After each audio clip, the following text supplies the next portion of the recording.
Hello, it's Fabienne Fredrickson from Boldheart.com, the Boldheart Business Program, and I'm here with Crystal, one of our members in the Boldheart Business Program. And Crystal, you're going to share your experience about what it's like inside. People often say, how do you guys create all these results? And I can say what makes it a great program, but they'll believe you and the specifics better when it comes from you. So tell us about you. Tell us, introduce yourself and tell us about your business briefly. So my name is Crystal Nygard. I own an executive recruiting firm. We are focused on placing disruption in mid-sized companies, those that they're big enough to be established, but they compete with corporate America a lot of times. And so we bring that disruptive talent into them to grab market share or grab identity or to grab additional revenue. I have been in this business for 8 years. Prior to this business, I had owned 2 other companies and grew them to a level that I was able to exit, and they are still functioning today. So I consider myself a serial entrepreneur. I'm a very quick start. But there's a realization too of entrepreneurship. It's a way of life. Yeah, it is a way of life, and you're either in it and looking to do your best at it, or you better get out. Absolutely. What was before joining us in the Boldheart Business Program, Crystal? What was your situation like, and what wasn't working? We were going on our 8th year of business. We were very goal focused and very metrics driven. We knew our metrics pretty well, but we hadn't incorporated a strong process that worked without us. We were very much the system. And so part of why we reached out and started looking at various programs is to better understand what that means to systemize your business. I mean, we say that word a lot. It's kind of like lose weight, but what does it really mean? Does it mean you just buy something off the shelf and it just magically makes your life better? Or is it something that you have to really give attention to and be intentional and mindful about how you build that system so it can be very duplicatable? So we had a very focused goal between now and 3 years of what we had to produce. And I knew what we were doing, the goals and the metrics were not going to get us there. Yeah. You were looking to create systems and processes so that you didn't have to be in the day-to-day while still reaching your epic goals. Correct. Yeah. Why did you were looking around at different programs. Why did you choose the Boldheart Business Program specifically? What was it that was here that made you say, you know what, I'm going to do it? Well, I have to tell you, Boldheart found me. I did not find Boldheart. Like I said, I was searching around, but Boldheart found me in the sense that it was about boldly closing the sale. That was one of the programs.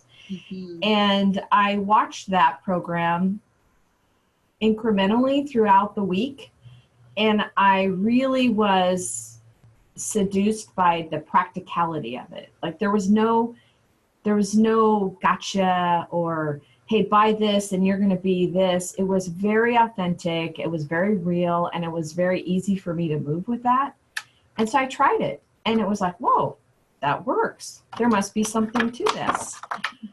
And so that's really what got me into the conversation. And then as I worked with each of your team members, I became very aware of how clear I was with what I wanted. Like I knew what I wanted. I was, and they were very accepting of that in a very practical way. They weren't theoretical. They weren't like institutional learning words. They were real practitioners of business. And I appreciated that. Yeah, we have we create a container where we allow people to think much bigger. Yes. And then, so that's the dreamy, creative, the heart side. And then there's the, yes, this is how we're going to get it done. This is the strategy. This is the implementation plan. These are the resources, etc.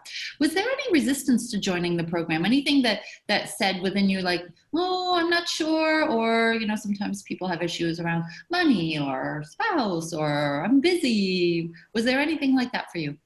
There was. Hmm. Time was the biggest resistance because we were very much in a high production mode in the middle of our busy season. I could not envision myself stepping away to go clear across the United States. Yeah, you live in Alaska. Yeah, so it was 9 hours to get there. Yeah. And resources, financial resources. You know, you have a capital bucket, you have an operating bucket, but I never had a personal development bucket. That just never occurred to me. And so that's where I had to make a very conscientious decision that if I don't invest in this other bucket, these other buckets will continue to suck it out of me. Yeah. And then having that conversation with my family saying, look, I'm going to do this program. It's going to require me to be away. It's going to require me to be very intentional about what I'm doing, but this is what I want in the end. And, I'm as you know, a quick start. So I make the decision quickly and I go for it. Yeah. And I felt very good after I made the decision. Yeah. And you dove in and tell us what's happened next. Like, let's celebrate. Well, I think that was the first thing I learned is that we have to celebrate. I don't know. I just assumed, well, you just grow a business for 8 years, like raising children, right? You don't celebrate. It just happened. And so the first event I went to, I remember talking to your staff and I said, I'm not going to be able to make those days. And they said, okay, we can rearrange it. But they're very accommodating. And I said, no, I'm going to go to this particular event, live event. So it taught me how to celebrate. It taught me how to share those concerns that we have in business every day with people that also had the same concerns. It taught me how to have structure around these big initiatives that I had, how to take small bite-sized pieces of it and just, okay, this is what I can do 90 days. This is what I can do 90 days. And I remember the plane ride home. I had 5 hours on the plane. I hate to fly. And I thought, I'm going to write all my initiatives out. I'm going to do my 90-day focused activity report. Then I'm going to share it with my staff. And I think they probably appreciated it more than I did because I said, this is what we have to accomplish in 90 days. So it was an investment of time for results that have been very pleasant to us. Tell us about the results. Be as specific about numbers as you're willing to be. Percentages, numbers, whatever you want to share. So going into the conference last year, I thought we had a pretty audacious goal. It's like, okay, we're going to increase our sales by 50% and we'll have a good sustainable bottom line, because if you don't have profitability that's sustainable, it's very hard to have capital and operating capital to move forward. And so I thought it was really bold at the time, but after I came back from the conference, I'm like, well, we're charged to have big goals, not it's called some people call it the Fabienne stretcher. You come in with a nice respectable goal of a 50% increase and we'll go yeah. And so we, at the end of the year in December, November, I sat down with our accountant and they said, whoa, you increased your revenue by 428%. I said, I saw that going up pretty nicely, but I was really concerned about the bottom number because I know growth sucks cash. Yeah. Right. And I knew we were growing. And at the end of the year, the accountant said, you've had, your net profit is very healthy. Your revenue is super strong. And that's what I found in business. You can grow your revenue pretty substantially, but it really pulls down that bottom line. And so how do you bring that balance or that harmony to those numbers? And I really accredit the program because 428% in sales doesn't happen without being humble, sharing with the community, like, this is what's happening. And being very mindful about what advice you're going to receive and what advice you're going to keep out. Yeah. Like, just shelter yourself from all of the magic that's out there and then celebrate that. Like, I told my family, whoa, this is what happened. They said, how did that happen? I said, well, Boldheart was my partner. Boldheart brought a community. They brought their coaches. They got me super focused. And when you're a high quick start, focus is your enemy. you know. So Yeah. it's the power of the mind, really. And then going to the market and being a listener instead of a talker. So good. What do you think are the aspects of the program that really helped you get those results? So you said the community, we helped you focus. What specifically about, you've got the meetings, you've got the online, you've got the online classes, you've got the 4-hour implementation blocks, you've got the strategy call for the year, the weekly check-ins. What part of it has really been the most useful? Which parts have been the most useful for you? Well, your vision or what I saw as a vision is to have a toolbox that you develop and you're very clear about what you put in that toolbox. And so when I come into a place in our business where I get a little bit of trepidation of, oh, how do I deal with this?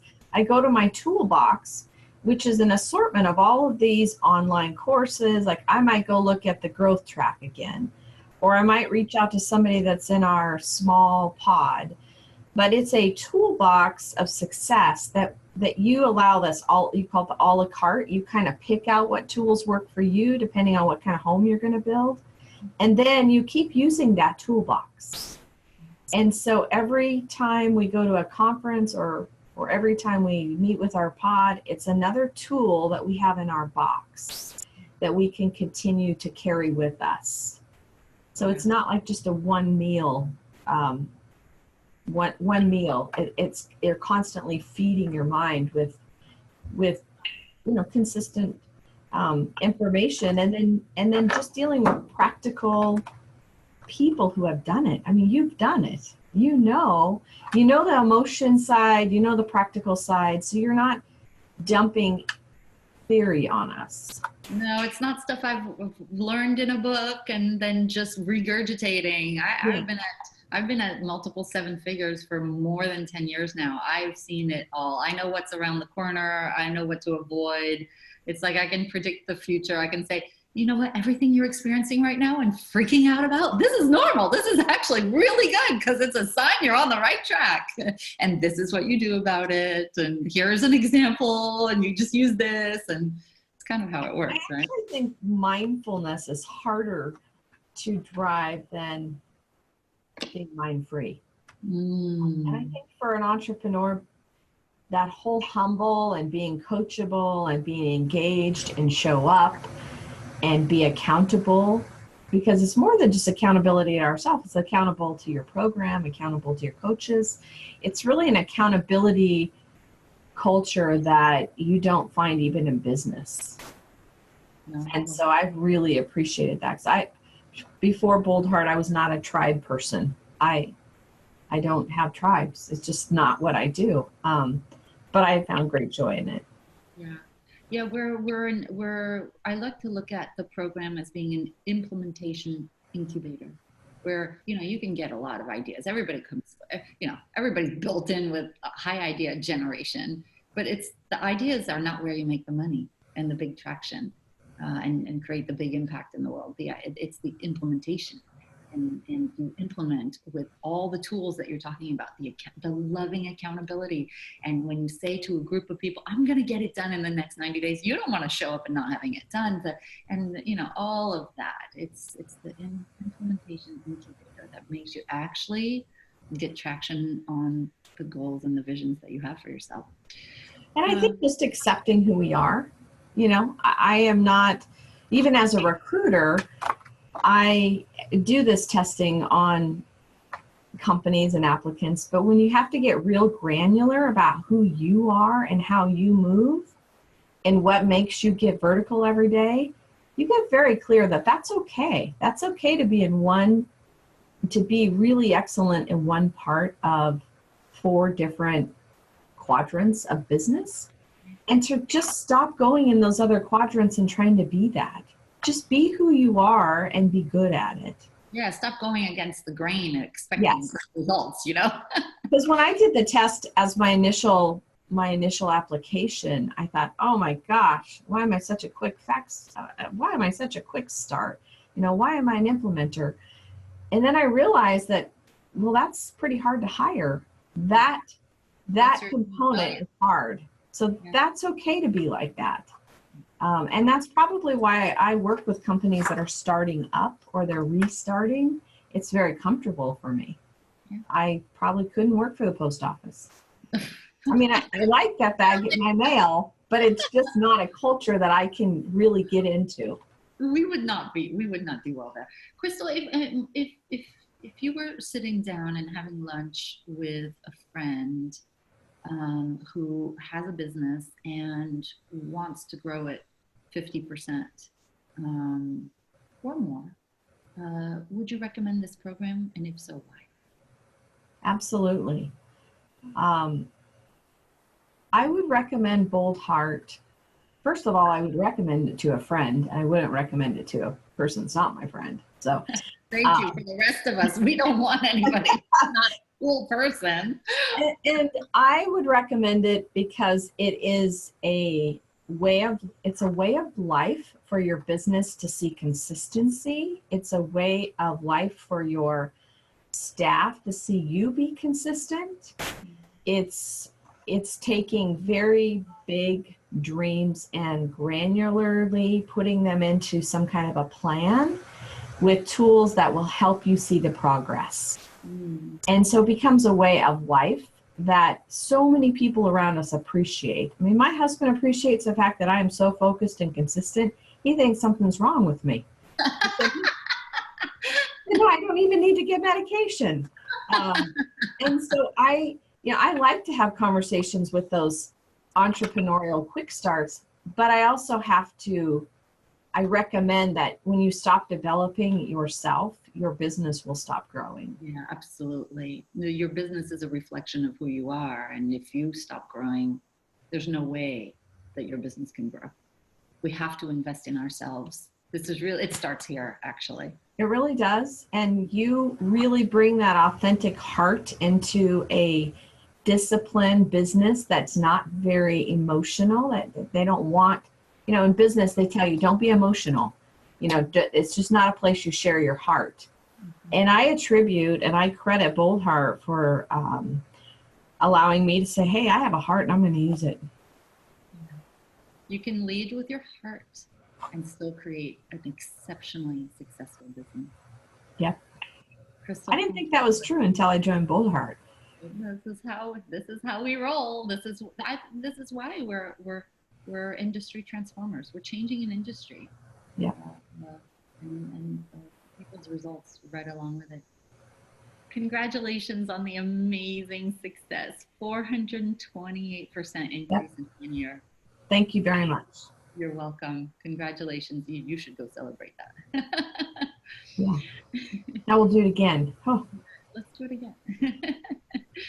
Thanks so much for sharing your story. And for those of you watching, let yourself be inspired. And if this speaks to you, reach out to us at boldheartstrategysession.com and let's just have a conversation. Let's explore what it would be like to work together. Lots of love. Thanks, Crystal. Thank you.